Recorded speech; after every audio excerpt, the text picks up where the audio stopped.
절대로 먼저 연락 안 하는 사람이 있습니다. 내가 연락을 해야만 얘는 연락을 하는 그런 자녀도 있어요. 그럼 그분들은 왜 그러시는 걸까요? 다음으로 말이 많은 사람이 있죠. 내가 뭘 대화를 하면은 이게 지금 끊자는 말이었는데 또 오고, 말하면 또 오고, 말하면 또 오고, 그것도 소음이고 공해거든요. 내가 일단 보는 순간 그게 다 자극이고요, 다 스트레스입니다. 그러니까 관계가 스트레스를 줄여준다고 많은 분들이 생각하는데 그렇지 않아요. 관계도 스트레스입니다. 나 혼자 뭔가 머리를 굴리고 있는데 그 사람은 아무 생각 없이 있는 경우들도 많이 있죠. 그러면 여러분이 확실한 신호를 주셔야 돼요.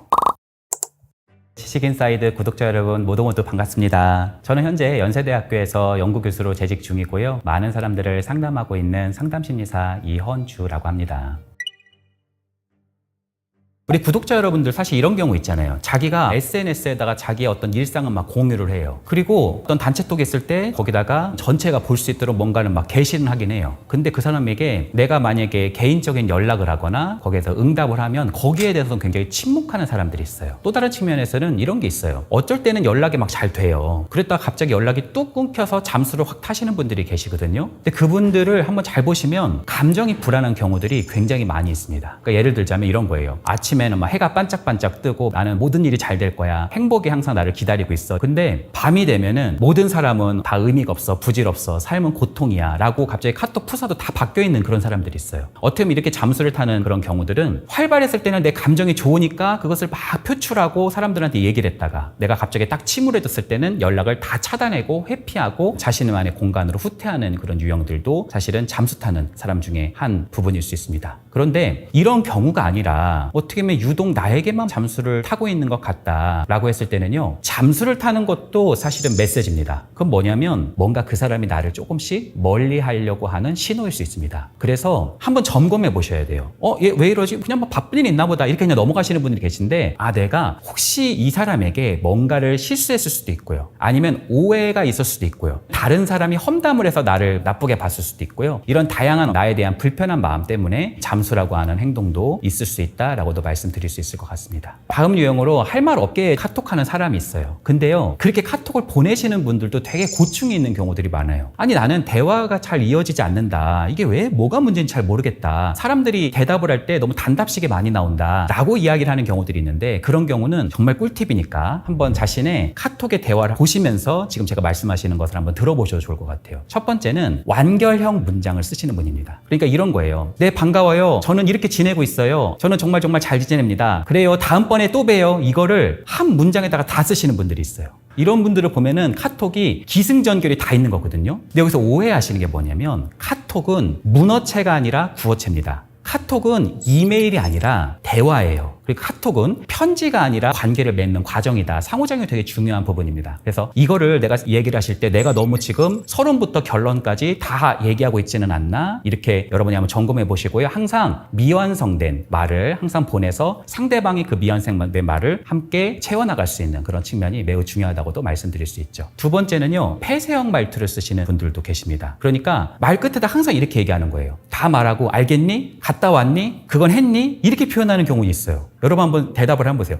학교는 갔다 왔어? 일은 잘 마쳤어? 여러분, 이게 거기다 떼고 뭔가 더 얘기하기가 힘들잖아요. 그렇죠? 그러면 상대도 네, 알겠습니다. 네, 뭐 이거밖에 거의 대화할 게 없거든요. 그래서 내가 보내는 질문이라든지 아니면 나의 제안이 너무 폐쇄형으로 되어 있지 않나? 이걸 한번 점검해 보셔도 돼요. 다음으로 단톡에서 너무 많이 좀 말이 많은 사람이 있죠. 단체톡이 한 100명쯤 있잖아요. 그럼 100명이 똑같은 포션으로 대화를 하는 게 아니에요. 보통 그 중에 주동자가 있습니다. 몇 명이 문자를 엄청나게 많이 보내거든요. 근데 그 중에서도 짧게 끊어가지고 단타로 여러분 안녕하세요 이모티콘도 하나 보내고 이러면서 끊임없이 보내거든요. 그럼 배지가 조금 있으면 30, 40, 막 50 이렇게 달려들어요. 그게 어떻게 보면 그것도 소음이고 공해거든요. 그래서 그거에 얘기를 하면은 아니 그게 뭐가 문제냐, 아니 카톡 알림을 꺼놔라, 뭐 이렇게 표현하는 경우들이 많아요. 근데 사실 배지가 뜨는 것도 되게 스트레스일 수 있거든요. 그래서 제가 좀 말씀을 드리고 싶은 게 뭐냐면, 단체톡에 여러분 이렇게 초대된 사람들이 있을 거예요. 근데 거기가 내가 상호작용하고 이런 집단 안에서 굉장히 유의미한 관계가 아니고 그냥 내가 여기 지금 들어와 있다, 나가기는 좀 그냥 애매해서 여기 있다, 이런 것 때문에 내가 남아있는 경우들이 있는데, 좀 단호하게 어떻게 보면 도전을 좀 해보셔도 좋을 것 같아요. 조용히 나가기 기능이 있습니다. 그래서 내가 그렇게 굳이 참여할 필요가 없는 것들은 이렇게 나가주는 것도 괜찮아요. 이 단체톡을 나가는 것은요, 내가 관계를 손절하거나 단절하는 게 아닙니다. 그냥 너무 시끄럽고 공예와 같은 것에서부터 나를 멀찍이 두는, 내 삶을 조금 정리해서 깨끗하게 두는 연습이다라고도 말씀드릴 수 있어요. 정말 큰 게 뭐냐면은 가족방 같은 거에서 내가 초대됐을 때, 그래서 시부모님도 다 계시고 한데 내가 나가버리는 거는 굉장한 큰 액션이잖아요. 그리고 내가 친구 모임, 굉장히 중요한 모임인데 나가버리는 것은 티날 수 있잖아요. 그런 경우는 이렇게 좀 말씀드리고 싶어요. 내가 일단 보는 순간 그게 다 자극이고요, 다 스트레스입니다. 그러니까 관계가 스트레스를 줄여준다고 많은 분들이 생각하는데 그렇지 않아요. 관계도 스트레스입니다. 관계도 되게 많은 관계들은 나를 굉장히 힘들게 만드는 거예요. 그러면 어떻게 하시는 게 좋을 수 있냐면, 이건 리추얼로 삼으셔도 좋아요. 내가 처음에만 좀 어렵죠? 조금만 되면 사람들도 나를 이해해주기 시작을 할 겁니다. 아침, 점심, 저녁 이렇게 3번의 포션을 정해가지고요, 정말 급한 카톡은 문자를 좀 보내시고, 어떤 방들은 꼭 그런 게 아닐 수 있잖아요. 그런 거는 하루에 3번 정도만 내가 들어가서 보시는 거예요. 그러면 상대방이 옛날에는 굉장히 빨리빨리 응답을 했는데 왜 이렇게 좀 늦게 확인을 하지? 라고 생각해서 어색함을 좀 느낄 수도 있어요. 근데 시간이 지나면 이 사람은 요 패턴이 있구나, 조금 있다가 연락을 하는 사람이구나 라는 것을 아시면 사람들도 원래 저런 캐릭터구나 라고 생각하고 적응하기 시작을 합니다.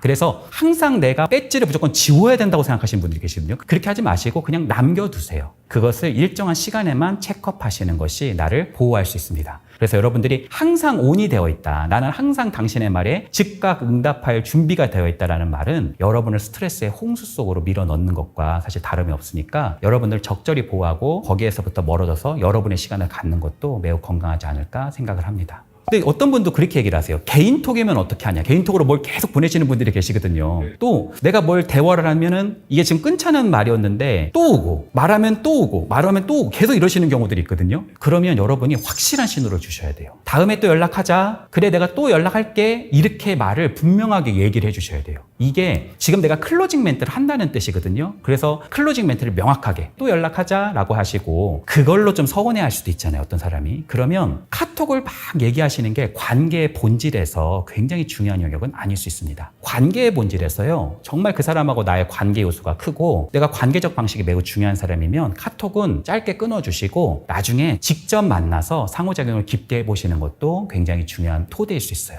4번째 유형으로 절대로 먼저 연락 안 하는 사람이 있습니다.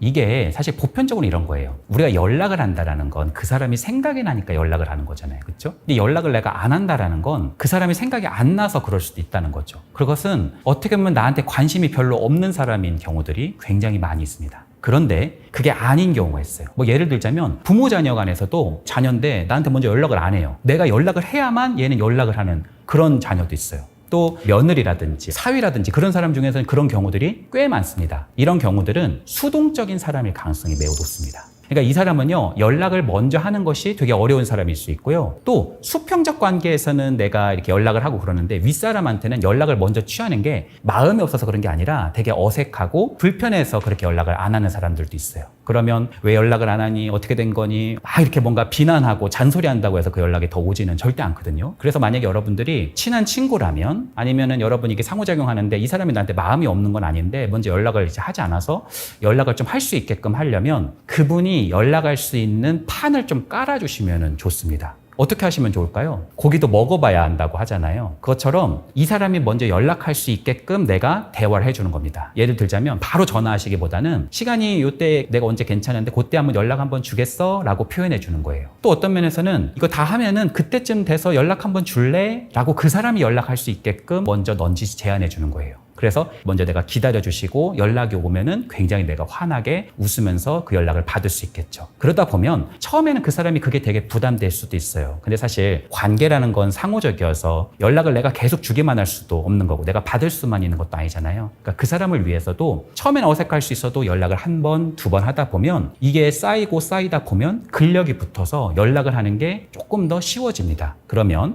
나하고도 좋은 관계가 될 수도 있지만 그 사람이 관계에서 좀 적극성을 띠는 데 있어서도 매우 도움이 될 수 있는 하나의 팁이다라고 말씀드릴 수 있습니다. 다음 유형으로 익십, 안 익십하는 사람이라고 우리가 얘기할 수 있는데요. 여러분 제가 문제 한번 내볼게요. 익십이 더 문제인 것 같으세요? 안 익십이 더 문제인 것 같으세요? 사람마다 좀 다를 수는 있겠지만 보편적으로는 익십입니다. 요즘에 포탈 같은 거 보면은 일을 사라지지 않게 하고 뭐 읽는 법 이런 거 하잖아요. 그렇죠? 뭐 어떤 면에서는 관계 복합적인 다각성이라고도 말씀드릴 수 있지만 어떤 면에서는 배려일 수도 있죠. 정말로 익십은 상대방에게 굉장히 상처를 주는 행동일 수 있습니다. 그럼 그분들은 왜 그러시는 걸까요? 첫 번째는요, 바빠서 그럴 수 있어요. 운전 중이거나 업무가 되게 많은 사람이 있어요. 그래서 그냥 반복적으로 익십을 하는 게 아니라 어쩔 때 익십이 된 거예요. 두 번째는요, 지금 쓰는 중일 수도 있습니다. 그러니까 약간 거북이 같은 분 있잖아요. 굉장히 늦게 쓰는 분들이 있어요. 세 번째는요, 그러면 왜 익십을 해버리는 걸까요? 사실 익십도 메시지일 가능성도 있습니다. 그러니까 익십도 공격이에요. 한두 번은 바빠서 그럴 수 있고 여러 가지 생각을 해볼 수 있지만 반복적으로 된다면 나를 무시하는 걸 수도 있고요. 지금 나한테 말하지 못한 무슨 화난 게 있을 수도 있고요. 나한테 어떤 저항이 있는 거예요. 이거 지금 대화를 하고 뭔가 하기가 자기가 지금 불편해가지고 그럴 수도 있습니다. 이런 부분들도 여러분이 한번 살펴보셔도 좋을 것 같습니다.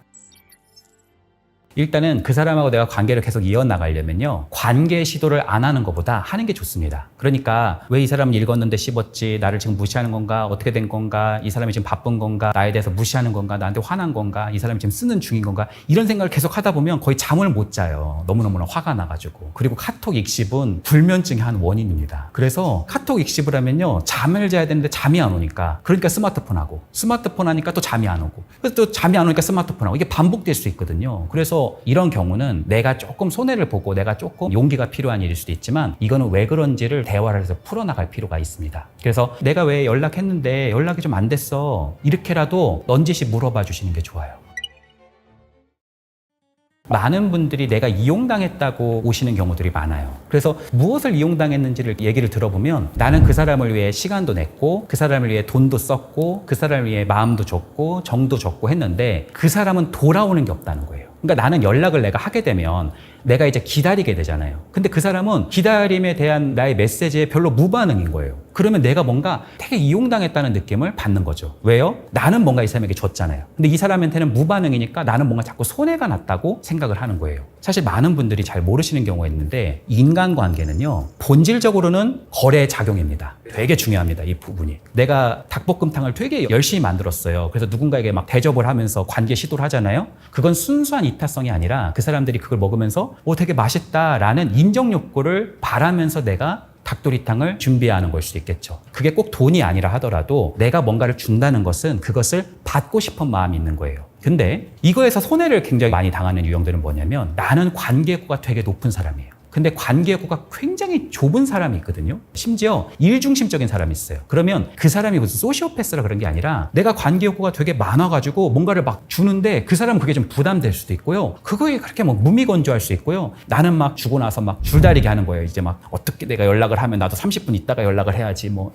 나 혼자 뭔가 머리를 굴리고 있는데 그 사람은 아무 생각 없이 있는 경우들도 많이 있죠. 그래서 이런 경우를 우리가 다 손절해야 되느냐? 그렇지는 않아요. 여러분, 친구들 중에 만나면 재밌게 놀고 하는데 만나지 않으면 연락이 안 된 친구들 많지 않으세요? 어떤 친구는요, 3년, 4년, 5년이 지나도 나한테 연락을 안 해요. 근데 내가 그런 사람한테 되게 화가 나지 않는 경우도 많거든요. 왜 그러냐면 걔는 좀 원래 약간 그런 캐릭터구나 라고 생각하는 그런 친구들이 있어요. 그러니까 별로 안 친한 경우도 있지만 친해도 그냥 얘는 그냥 자기의 눈앞에 있는 일을 그냥 하시는 분이지 나한테 막 연락을 이렇게 잘 주고받고 하는 경향은 아닌 사람들도 있다는 거예요. 그러면 그거는 그 캐릭터대로 우리가 관계를 좀 맺으면 됩니다. 그래서 관계 욕구가 되게 높은데 관계 욕구가 엄청나게 떨어지는 사람이 부부로 만나면 좀 힘듭니다. 친구는 그래도 괜찮아요. 친구는 한 명이 아니고 여러 명일 수 있잖아요. 그렇죠? 근데 이 부부는 그렇지 않잖아요. 부부는 자녀를 탄생하게 하는 가족의 토대이기도 하지만 또 자녀가 떠난 다음에도 계속 남아있는 사람이잖아요. 근데 나는 계속 이 사람한테 연락을 하는데 이 사람은 나한테 연락을 잘 안 해요. 나는 이 사람에게 자꾸 정을 주고 호의를 베푸는데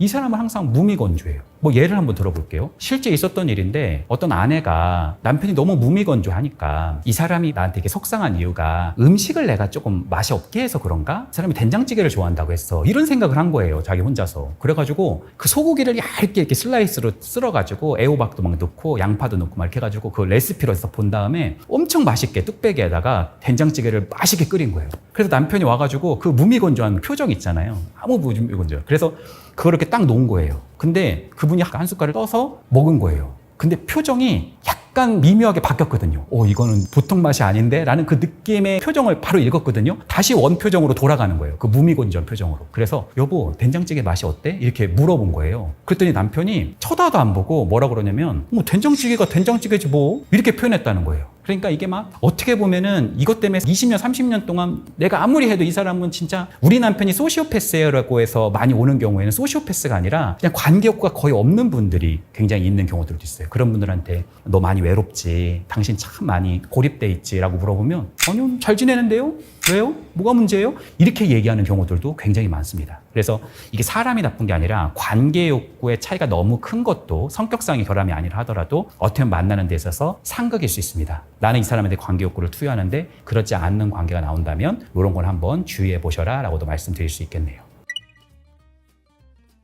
저는 카톡은 마음의 창구다 이렇게 생각이 돼요. 저 시대 때는 그런 게 있었어요. 독수리 오영재, 핑클, 굉장한 그룹이었거든요. 우리는 핑클이야, 우리는 독수리 오영재야, 우리는 H.O.T야 막 그러면서 우리들끼리 막 그룹이 있었어요. 근데 잘 보면 1, 2, 3, 4, 5라는 친구가 있을 때 1이라는 친구하고는 굉장히 친해요. 그래서 그 친구하고는 나는 굉장히 가까운 친구입니다. 근데 2라는 친구는 약간 나머지 친구들이 화장실 가고 그 친구하고 둘이 남으면 약간 어색한 그런 친구도 있어요. 그러니까 우리는 독수리 오영재, 핑클, H.O.T, 잭스키스로는 유명하죠. 그러니까 팀으로는 굉장히 친한 멤버지만 사실 이 한 멤버하고는 내가 별로 관계적인 욕구가 없는 사람일 수 있다는 거죠. 이걸 어떻게 볼 수 있냐면 카톡에서요. 단체 톡으로만 있는 사람인지 아니면 1대1 채팅을 하는지를 살펴보세요. 이게 굉장히 중요합니다. 나는 나이가 좀 많은 편이다 한다면 전화의 빈도를 또 봐도 좋습니다. 그러니까 중요한 관계라는 것은요. 1대1 카톡이라는 게 기본으로 있는 거고요. 개인적 관계가 굉장히 중요한 거고 더 나아가서 우리가 자주 대화하고 사적 대화와 어떻게 보면 굉장히 깊은 대화를 할 수 있는 관계는 그만큼 중요한 관계라고도 할 수 있겠죠. 반대로 우리가 단체 톡을 한다는 건 어느 면에서는 공적 대화거든요. 이거는 체계적인 대화라고도 하거든요. 이런 대화만 한다면 나와 이 사람은 어떤 멤버로서는 좋은 멤버이긴 하지만 나와 이 사람 사이에는 굉장히 깊은 관계가 되기는 아직은 어렵구나라고 하는 것을 판별할 수 있는 좋은 요소가 아닐까 생각해 볼 수 있을 것 같습니다. 카톡을 넘기시면서 1대1 채팅이 누구와 얼만큼 빈도로 어떤 주제로 얼만큼 많이 하고 계시는지를 한번 살펴보시면서 여러분 관계원에서 굉장히 가까이 있는 사람이 누구인지를 한번 살펴보는 것도 매우 중요할 수 있습니다. 카톡이 지금 많은 대화를 대체하고 있는 게 사실입니다. 카톡뿐만 아니라 SNS를 통해서 사람들이 대화를 하는 경우도 굉장히 많이 있고요. 근데요, 우리가 이런 SNS가 개발이 됨으로써 우리의 관계의 양에 엄청난 팽창을 이뤄냈거든요. 근데 양이 팽창되는 만큼 얕고 그냥 휘발되는 관계도 되게 많아요. 그래서 여러분들이 내가 관계 안에서 항상 사람은 되게 많은데 그 안에서 내가 뭔가 항상 공허함이 느껴지고 별로 중요한 관계가 없다고 한다면 그런 소셜한 관계를 많이 넓히는 것보다도 한 사람, 두 사람하고도 깊은 관계를 만들어 나가는 그러한 시간과 공간을 떼는 연습이 저는 되게 중요하다고 생각해요. 그래서 관계의 본질에서 너무 카톡에 시간을 많이 투자하거나 어떤 사람하고는 한 번도 못 만났어요. 아예 그냥 카톡으로만 대화하시는 거예요. 그런 경우 되게 많거든요. 그런 거를 많이 쌓아나가시는 것보다는 그런 거를 조금 갈무리 해주시고 관계의 본질에서 오히려 둘이 만나서 속 깊은 얘기를 할 수 있는 토대를 많이 만들어 나가는 거. 사람은 숨을 쉬잖아요. 그렇죠? 그래서 직접 만나면 그 사람의 호흡도 느낄 수 있고요. 그 사람의 땀방울, 그 사람의 머릿결, 그 사람의 어떤 표정을 가지고 있는지 이런 것들이 훨씬 더 잘 보입니다. 그래서 문자로 만나는, 텍스트로 만나는 것보다 직접 만났을 때 그 사람을 내가 알 수 있는 유기체적 경험은 또 다른 측면일 수 있으니까 여러분이 그런 토대를 조금 더 넓혀 나가고 이런 SNS 같은 경우에는 너무 내가 지금 스트레스가 많다면 조금 줄여 나가는 것도 저는 좋은 방법이지 않을까 생각합니다.